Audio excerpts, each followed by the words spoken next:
But before I tell you all that good stuff, let me tell you the more down times in my life. Obviously, it was difficult for my parents, but it was also difficult for me. When I went to school, a lot of kids teased me.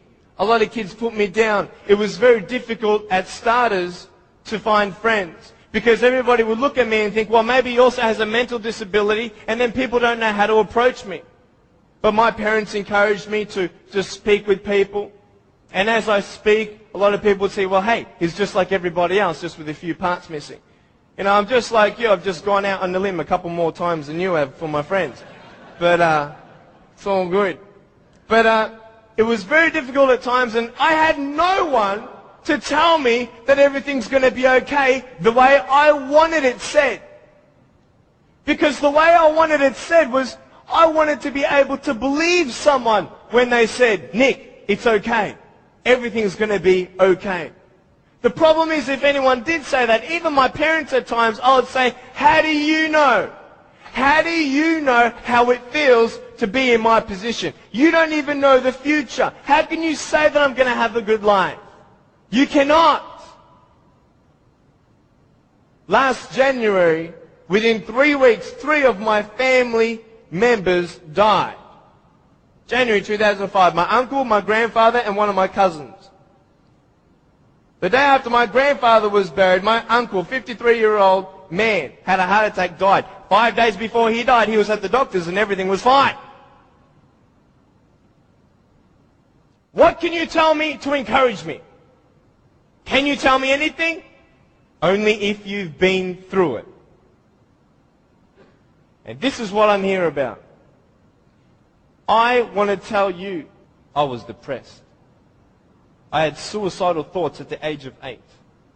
I had this massive list of all the things that I couldn't do and I'll never have in life. I never thought, you know, I'll get married. Who'd want a husband without arms and legs?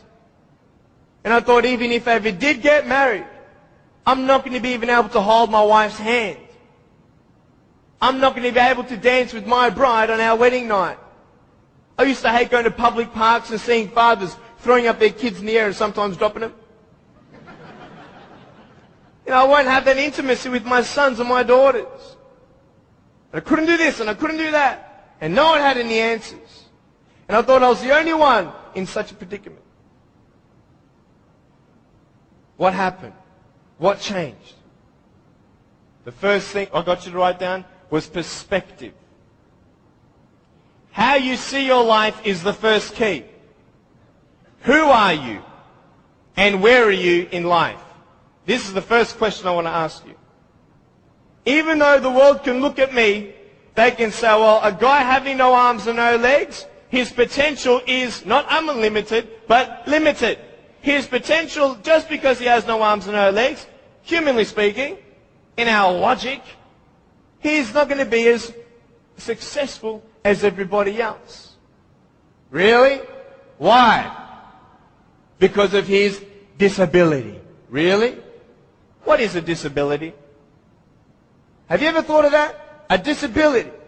I'll tell you what a disability is. Something that would hinder you to achieve something. Now, just because I have no arms and no legs, it doesn't mean that I can't be successful. It doesn't mean that I can't do a business degree like I've done, a Bachelor of Commerce in Financial Planning and Accounting. That didn't stop me. Then what really stops you? Your mind. The way you see your life and where you are going will determine how successful you will be in life. I could say, yeah, I'm a guy without arms and legs, but what? I have my little chicken drumstick. Don't ask yourself and see what you don't have, see what you do have, and then say, okay, this is where I am. But don't limit yourself to say, well, if only I had this, or if only I had that. You can think of all the things that you don't have, but I want to ask you, is that really constructive? No. Why? Because no one can turn back time. It's up to you with what you do with today. Your priorities, your daily agenda will determine how successful you are. You want to know something? I started to be thankful. Thankful? Why, Nick? How could you be thankful? My mum showed me a newspaper article of a young man who had a disability, not similar to mine, but it was also unexplained medically. And I thought, you know what? I'm not the only one with something to bear. But I'm telling you, this perspective is everything. Giving yourself enough credit. Write this down. Give yourself credit.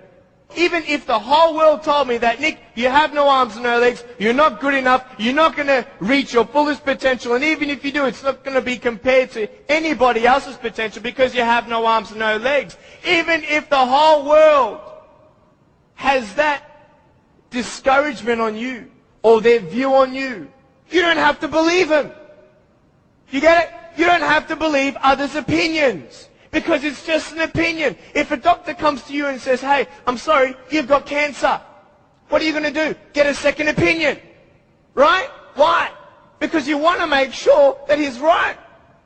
You want to know exactly how much you have to live and what's going on. Well, why not get a second opinion when people put you down? Why not get a second opinion when your family thinks you're dreaming? Tell him he's dreaming.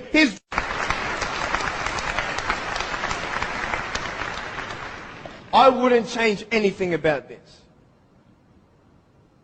I don't see this as a disability. I see it as a gift. Do you want to know why? It gives me the greatest joy to know that I may not have arms and legs, but I can give teenagers who are trying to commit suicide. I've seen it, slashing their wrists, taking pills, ODing, everything, because the world is looking for hope. And I wouldn't change a thing because I can give them that. This is just the beginning. I'm only 23. I'm only 23. First thing, be thankful.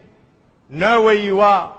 Now, when you establish where you are in life and who you are in life, and you give yourself a little bit of credit, do you know how I gave myself credit when I was 7 years old? Check this out. I just remembered this last week. Some people at school were teasing me for how I looked. I looked at myself in the mirror. I said, yep, I don't have arms and legs. They're right. But I said, look at my eyes. I told myself, look at your eyes. You got beautiful eyes, young man. I said, you are hot. I said, no one can take that away from you. Your eyes. If it's only your eyes that you can concentrate on, then concentrate on that. Do you get the message? If you find one positive thing about your life that no one can argue with, then hang on to that and go from there. Now, where are we going? Once you establish where you are and hang on to the positive things, the assets that you have, then expand on that. Stop thinking of what missed opportunities are out there.